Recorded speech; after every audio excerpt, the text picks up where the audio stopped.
Čo to tu ja robím? Čo sa stalo, pán pastor? O chvíľu odbije 9 a ja si tu vylihujem.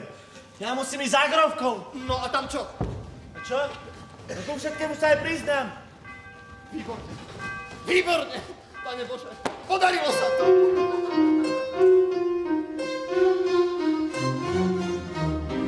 Mám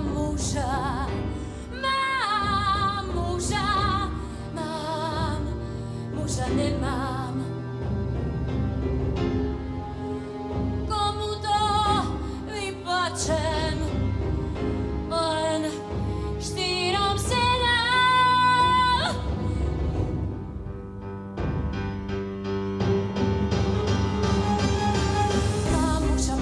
ženám. Mám muža, nemám. Už dávno rozumiem nešťastným ženám. Mám ženu, nemám.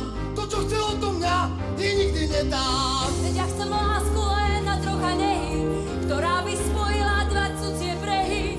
Pochop to, generál, žena chce milovať, tak mlieko dieťatku syna si vychovať. A ja chcem lásku, trocha nehy, a ja chcem rieku nájsť pre tie 2 brehy. Ja za to nemôžem, že platím osudu. Deti sa u nás rád na dvore nebudú. Nein, je čas, Brigitta.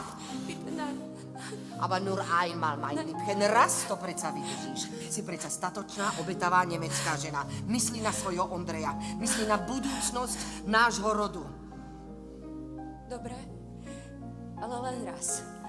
Nur einmal, liebe Schwiegermutter. No, veď sa nemáš čoho báť, milá moja. Pani Grovka, ja vám musím teraz niečo povedať. Šangala. Dať. Grovka sa modlí. Áno, takto. Takto, deti moje. Pomôž nám, Bože, a pošli dieťa. Pekne ťa prosíme, nech príde za krátku.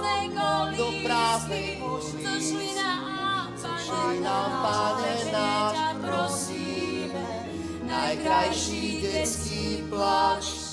Pane, toto musíš vyslyšať. Mám ženu, nemám. Komu to vyplače? Ešte ženám. Mám ženu, nemám. Komu to vyplače? Len 4 ženám.